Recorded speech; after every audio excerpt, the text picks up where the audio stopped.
아멘. 오늘도 이 시간에 선포되는 말씀을 통하여서 우리 성도님들의 심령 가운데에 메마른 영혼을 적셔주시고 또한 기도가 회복되는 생명의 양식이 되기를 간절히 소망합니다. 오늘 함께 읽은 말씀은 출애굽기 4장 말씀입니다. 오늘 본문을 통해서 하나님과 대면하고 있는 한 사람, 바로 모세의 깊은 고뇌를 마주하게 됩니다. 하나님께서는 모세에게 가라라고 명합니다. 그러나 모세는 선뜻 발을 떼지 못합니다. 오히려 오늘 말씀에 보면 뒷걸음질을 치고 있는 모세의 모습을 볼 수 있습니다. 1절에 보면 모세가 하나님께 반문합니다. 그러나 그들이 나를 믿지 아니하며 내 말을 듣지 아니하고 이르기를 여호와께서 내게 나타나지 아니하셨다 하리이다. 우리는 이 모세의 그 항변을 좀 깊이 들여다볼 필요가 있습니다. 이것은 모세가 바로 왕이 무서워서 한 말이 아닙니다. 모세가 두려워하는 대상은요, 바로 왕이 아니라 바로 이스라엘 백성들을 두려워했다라는 것입니다. 모세는 지금 신뢰의 위기를 겪고 있습니다. 과거에 40년 전에 그는 동족에게 거절당했고 뼈아픈 상처를 가지고 그리고 또한 그런 상황 가운데 있습니다. 그리고 누가 너를 우리를 다스린 자로 삼았느냐라고 배척당했던 그 기억이 40년이 흘렀음에도 불구하고 바로 이 모세의 머리와 마음속에는 고스란히 남아있던 것입니다. 그래서 여전히 그것이 모세를 올가매고 있었고 또한 이것은 모세가 하나님께 이렇게 항변하는 것 같습니다. 하나님, 제가 하나님을 만난 것은 사실입니다. 하지만 저들에게는 아무런 증거가 없습니다. 패배제로 낙향하여서 양이나 치던 늙은이를 그들이 무엇을 보고 믿어주겠습니까? 라는 마치 모세의 항변과도 같은 말이다라는 것입니다. 사실 이거는 모세가 가지고 있는 열등감이기도 하고 동시에 타인과의 관계에 대한 깊은 회의감을 보여주고 있는 모세의 모습입니다. 우리 또한 세상을 살아가다 보면 이러한 먹먹함, 답답함을 느낄 때가 있습니다. 내 안에 믿음이 있지만 세상은 참으로 냉소적이다라는 것이죠. 복음을 전하고 선한 영향력을 끼친다 할지라도 돌아오는 것은 무엇인가요? 무관심이거나 조롱일 때가 있다라는 것입니다. 그래서 그때 우리도 모세처럼 자신의 자격을 때로는 의심하게 될 때가 있습니다. 나 같은 사람이 무엇을 할 수 있을까? 바로 그러한 무력감이 우리를 짓누른다라는 것이죠. 이러한 모세의 중심을 깨뜨렸던 하나님께서 모세에게 질문을 던지시는데 바로 그 질문이 2절입니다. 네 손에 있는 것이 무엇이냐라는 질문을 모세에게 던진다라는 것이죠. 하나님께서는 모세에게 어떠한 것들을 요구하지 않습니다. 어떠한 명분이라든지 어떠한 강한 무기를 찾지 않으십니다. 그저 지금 모세가 쥐고 있는 것, 바로 너무나 익숙해져 버려서 자신의 일부처럼 느껴졌던 바로 그 지팡이 하나님께서 주목한다는 것이죠. 그리고 모세가 대답합니다. 지팡이이다 라고 모세가 대답을 합니다. 사실 이 지팡이는요, 모세가 40년 동안의 광야 생활을 지탱해 주었던 지팡이였습니다. 험한 지형에서는 몸을 의지할 수 있었고 맹수로부터는 양떼를 구할 수 있었고 그리고 가족을 부양하는 생업의 수단이 바로 이 지팡이였다라는 것입니다. 다시 말하면 이 지팡이는요, 모세의 스스로를 보호하기 위해서 언제나 늘 함께하고 있었던 바로 그 지팡이였고 최소한의 안정장치였고 그리고 지난 모든 삶에 응축된 자아의 상징이 바로 이 지팡이였다라는 것입니다. 그런데 하나님께서 전혀 예상하지 못한 명령을 내리십니다. 그것을 땅에 던져라 라는 명령을 하나님께서 모세에게 한다라는 것이죠. 만약에 성도님들이 모세라면 어떻게 반응을 하셨겠습니까? 나를 지탱하고 있던 또한 나의 유일한 버팀목이었던 이 지팡이를 던져라 라고 한다는 것, 이것은 나의 인생의 마지막에 안정잔치를 해제하라 라는 그러한 말씀과도 같은 것입니다. 그리고 모세는 그 하나님의 명령에 순종합니다. 그리고 지팡이를 던지자마자 바로 그 지팡이가 오늘 말씀해 본 것처럼 뱀이 되었다라는 것입니다. 그래서 모세는 이거 보고 본능적으로 피합니다. 우리가 이 장면에서 놓치지 말아야 할 것이 있습니다. 우리가 하나님 없이 내 힘으로 꽉 쥐고 있었던 것들, 그것이 나의 경험이든 나의 물질이든 혹은 나의 자존심이든 바로 그것이 나의 삶의 주인이 되어서 내가 움켜쥐고 있던 바로 그것들을 움켜쥐고 있었을 때에 그것은 우리를 돕고 있는 지팡이인 줄 알았다라는 것입니다. 그러나 하나님의 통제를 벗어남과 동시에 땅에 던져지고 또한 그것이 본질로 드러나게 될 때에 때로는 그것이 우리의 생명을 위협하기도 하고 또한 우리의 영혼을 해치는 존재가 될 수 있음을 바로 이 지팡이가 뱀으로 변한 그 모습이 우리에게 전해주고 있는 말씀입니다. 바로 이것은 하나님보다도 우리가 더 의지하는 대상이 있다면 결국에는 나를 물어뜯는 뱀과 같은 그러한 상징이 될 수 있다라는 것을 우리에게 말씀해주고 있습니다. 그러나 하나님의 역사는 거기서 끝나지 않습니다. 4절에서 보면 내 손을 내밀어 그 꼬리를 잡으라라고 명령하신다라는 것이죠. 저도 뱀을 직접 잡아보지 않았지만 뱀의 꼬리를 잡는 것은 매우 위험한 행동이다라고 들었습니다. 그러나 하나님께서는 어떠한 경험과 어떠한 상식들과 그리고 또한 두려움을 뛰어넘어서 또한 하나님의 말씀에 전적으로 자신을 맡길 것을 모세에게 요구하고 계시는 장면입니다. 그래서 모세가 그러한 두려움을 이기고 손을 내밀어 그 꼬리를 잡았을 때에 또한 그 뱀이 다시 또 지팡이로 되었다라는 것입니다. 겉모양은요, 이전과 같은 지팡이의 모양입니다. 그러나 이제 그 본질은 완전하게 달라졌다라는 것입니다.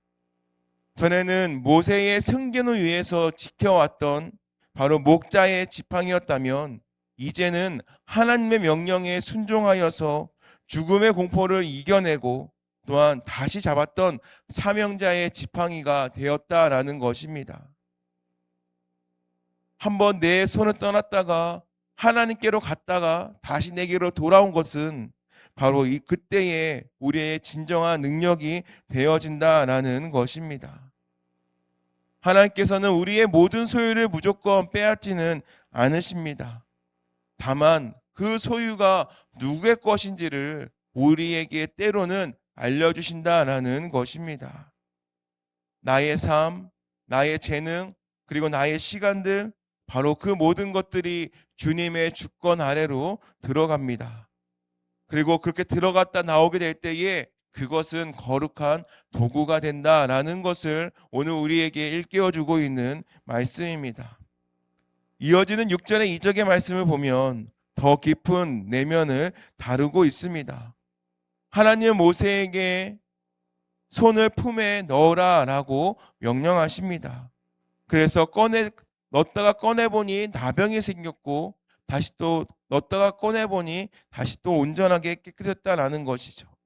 여기서 말하는 그 품, 바로 그 품은요, 여기서는 사람의 그 마음과 심장을 상징하고 있는 것이 바로 이 품입니다. 지팡이가 외적인 사역의 도구였다면 이제 이 품은 바로 또 이 손은 바로 그 도구를 사용하고 있는 사람의 내면을 우리에게 가르쳐주고 있습니다. 하나님께서는요, 하나님의 사역을 시작하기 앞서서 사용하시고자 하는 그 도구의 내면을 먼저 만지시는 하나님이십니다. 모세야, 너는 흙으로 지어진 연약한 존재야. 너의 품속에는 언제든지 나병처럼 번질 수 있는 죄성과 부패함이 있다. 그러나 내가 너를 치유할 것이며 내가 너를 정결하게 할 것이다 라는 바로 그러한 말씀과도 같다라는 것입니다.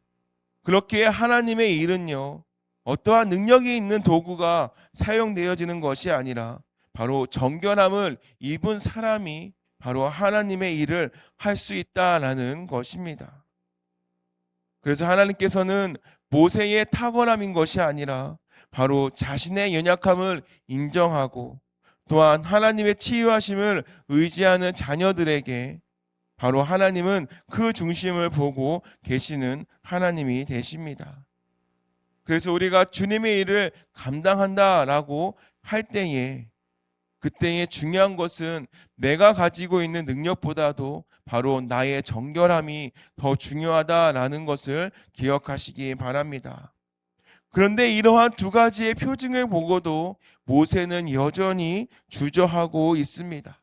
10절 말씀에 보면 모세가 여호와께 아뢰되 오 주여 나는 본래 말을 잘하지 못하는 자이니이다. 주께서 주의 종에게 명령하신 후에도 역시 그러하니 나는 입이 뻣뻣하고 혀가 둔한 자니이다 라는 것입니다. 모세는요 자신의 기능적인 결함에 대해서도 여전히 집착하고 있는 모습을 보게 됩니다. 하나님께서 보여주신 기적보다도 자신이 가지고 있던 약점이 여전히 크게 느껴진다라는 것이죠. 하나님이 아무리 능력이 있다 할지라도 내가 타고난 기질이 안 바뀝니다. 저는 원래 이런 사람입니다. 라는 마치 모세의 말과 같다라는 것입니다. 사실 이것은요, 겸손을 가장한 불신앙이자 또한 깊은 패백 의식입니다. 이 11절에서 들려오는 이 하나님의 음성은 우리의 영혼을 깨우고 있습니다.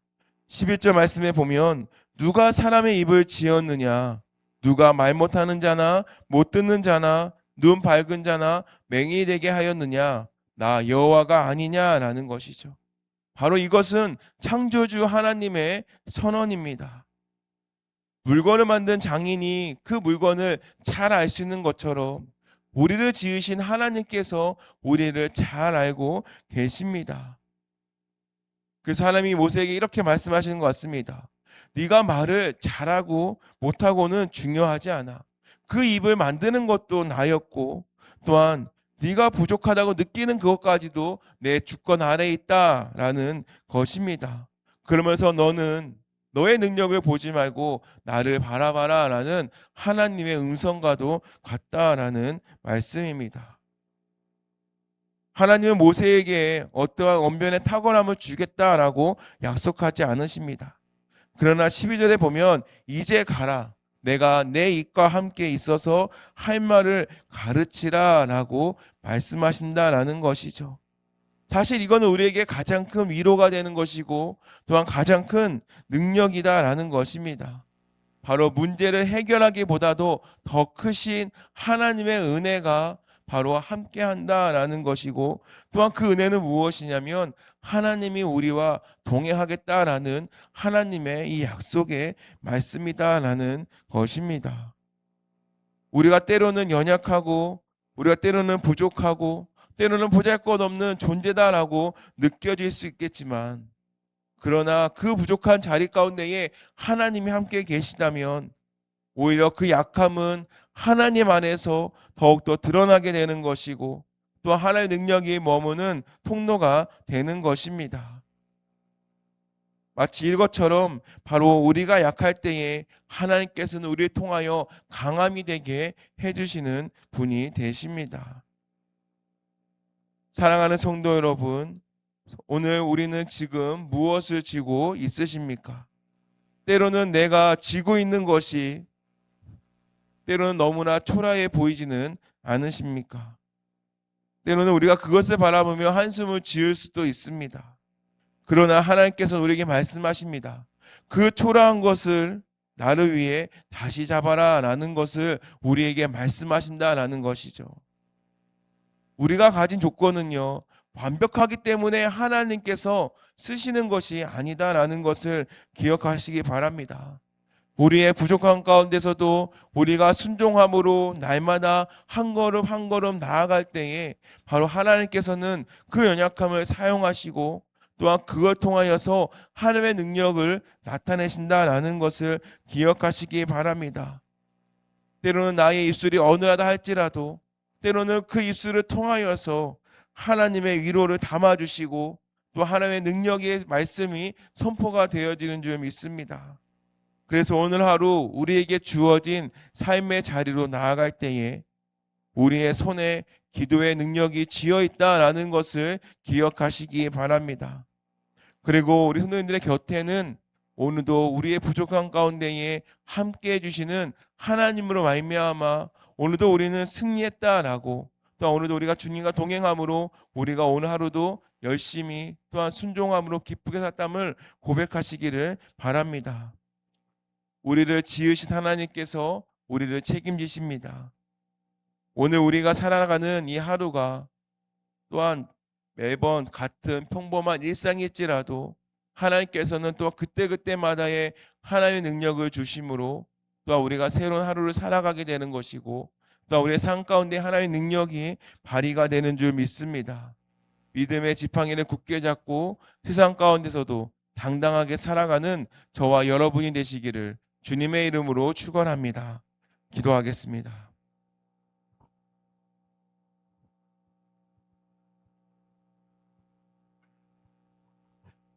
하나님 아버지 감사합니다. 오늘도 이 새벽에 우리에게 말씀으로 함께하여 주시고 오늘도 주님의 뜻 가운데에 또 말씀 가운데에 우리에게 깨달음을 주시니 감사합니다. 하나님, 우리의 손에 쥐고 있는 것이 무엇인지 그리고 그 손의 주인이 누구인지를 또한 우리에게 분명하게 보여주시니 감사합니다. 우리가 스스로를 지키기 위해서 붙들어왔던 지팡이, 익숙함과 경험과 자존심으로 의지했던 것들을 주님 앞에 내려놓게 하여 주시고 주님의 손에 맡겼다가 다시 돌려받는 믿음의 길로 불러주심에 또한 감사합니다. 하나님, 이제는 내 힘으로 살아가는 것이 아니라 하나님의 주권 아래 붙들린 삶을 살아가게 하여 주옵소서. 우리는 여전히 부족하고 어눌하고 두려움이 많은 사람들입니다.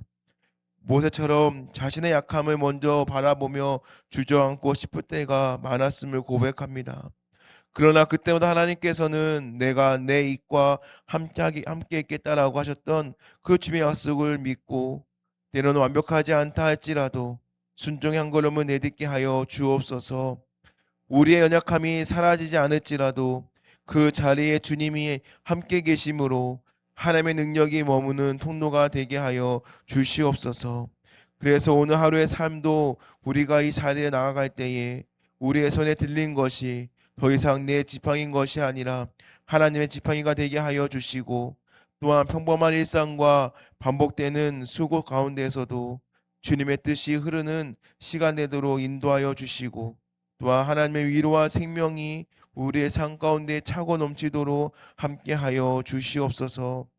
하나님, 이 시간 주님 앞에 나오며 예물 올린 손길을 기억하여 주시사 하나님, 이 예물에 담겨진 그 마음을 주님께서 귀하게 받아주시고 범사에 감사합니다. 자녀들 가정 믿음의 가정으로 세워 주시옵소서. 한 주간도 하나님의 공급하심의 은혜 가운데에 살아가게 하옵소서. 하나님께 올려드리는 이 기도 제목도 주님께서 기억하여 주시사 하나님, 정말 주님 영혼을 향한 아버지 영혼구원을 향한 갈망과 삶 가운데서도 하나님의 주되심을 날마다 만지고자 하는 그 모든 삶의 고백을 주님께서 귀하게 사용하여 주시옵소서. 또한 아버지 예물이 사용되는 곳마다 하나님의 나라가 확장되게 하여 주시고 또한 그 가운데에 위로와 소망이 넘치는 삶 되도록 주님께서 인도하여 주시옵소서.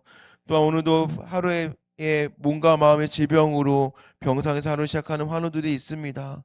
주님께서 함께하여 주시사 더욱더 주님 그 고통 많은 자들에게 주님께서 찾아가 주시고 위로하여 주시고 또한 아버지 통증으로 인하여서 또한 아버지 또한 내일 또한 수술을 앞두고 있는 환우들을 주님께서 기억하여 주시어서 하나님 그들의 마음 가운데 주님의 아버지 섭리와 주님의 돌보시 함께하여 주시고 또 아버지 그걸 통하여 또 살아계신 하나님을 만나는 시간 되도록 인도하여 주시옵소서.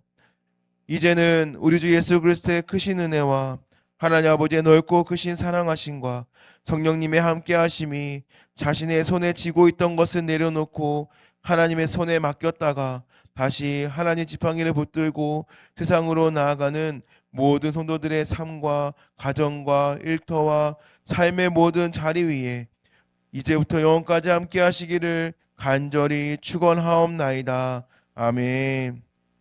이 시간 함께 기도할 때에 우리가 의지했던 것들을 내려놓게 하여 주시고 주님의 손에 맡겼다가 다시 붙드는 믿음으로 살아갈 수 있도록 또한 나의 부족함보다도 주님의 동행을 신뢰하며 오늘의 삶의 자리에서 하나님의 도구로 쓰임받도록 또 우리가 가지고 나온 기도 제목과 또한 통증으로 힘들어하고 있는 환우와 또한 내일 또 수술을 기다리고 있는 우리 성도를 위해서 이 시간 함께 기도하겠습니다.